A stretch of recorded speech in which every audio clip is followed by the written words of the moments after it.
Health city medical bulletin में आज हम बात करेंगे chest infection in stroke patient. Means ऐसे मरीजों में सीने में इन्फेक्शन जिनमें पहले से कोई लकवा या दिमाग ब्रेन हेमरेज की बीमारी हो। ब्रेन हेमरेज या लकवा के मरीजों में दिमागी नस फटने या नस दबने की वजह से दिक्कत होती है, जिसकी वजह से मरीज जो होता है दिमागी रूप से बहुत ही डाउन होता है।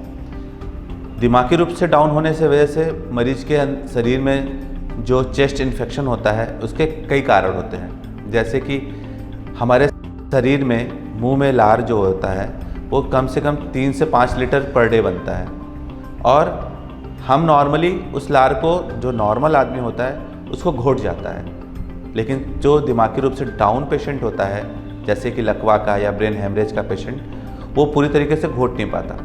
वो धीरे धीरे करके वो लार श्वास नली के माध्यम से फेफड़े में पहुंच जाता है और वहाँ पे इन्फेक्शन कराता है। नॉर्मल पर्सन क्या करते हैं कि अगर फेफड़े में कोई लार या पानी चला जाए तो उसे खास के निकाल देते हैं, लेकिन दिमागी रूप से डाउन पेशेंट, स्ट्रोक के पेशेंट ऐसा नहीं कर पाते और वो लार वहीं पे पड़ा रह जाता है और एक इन्फेक्शन का रूप ले लेता है। ऐसे मरीजों के रोकथाम के लिए अपने डॉक्टर से पूरी तरीके से सलाह लें, क्योंकि ज़्यादातर मरीजों के, स्ट्रोक के पेशेंटों में ज़्यादातर नाक की नली लगी रहती है, उससे प्रॉपर तरीके से खाना दें और साथ साथ में उसके चेस्ट के इन्फेक्शन के बचाव के लिए अपने डॉक्टर से सलाह लेते हुए कई चीज़ों का प्रिकॉशंस लें।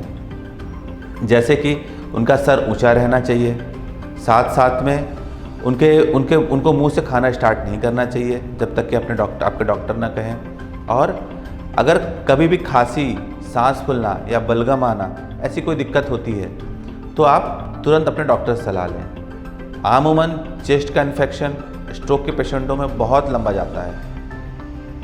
अगर इन चेस्ट के इन्फेक्शन यानी निमोनिया अगर ठीक होना शुरू भी होता है तो कम से कम 1 हफ्ते से 2 हफ्ते लगा देता है, और अगर ठीक नहीं हो रहा है तो 4 से 6 हफ्ते लगा देता है। प्रॉपर एंटीबायोटिक और साथ में मरीज का रख रखाव, उसका केयर, ये सबसे ज़रूरी चीज़ है उसके ट्रीटमेंट के लिए, उसके इलाज के लिए। तो अगर आपके पेशेंट या घर में या कोई पहचान में कोई स्ट्रोक का पेशेंट हो तो उसको चेस्ट इन्फेक्शन से बचाने के लिए सबसे पहला काम उसे करना है, उसकी देखभाल करनी है, उसके अच्छे से देखभाल करनी है। उसको नाक की नली से, बताए हुए नली से उसको खाना खिलाना है। उसके साथ साथ उसका सर ऊंचा रखना है। बीच में अगर बलगम, खांसी या बुखार जैसी कोई दिक्कत आती है, थोड़ा सा भी सांस में जकड़न आता है तो तुरंत अपने डॉक्टर से इलाज कराना है और साथ में एंटीबायोटिक और चीज़ों को स्टार्ट करना है।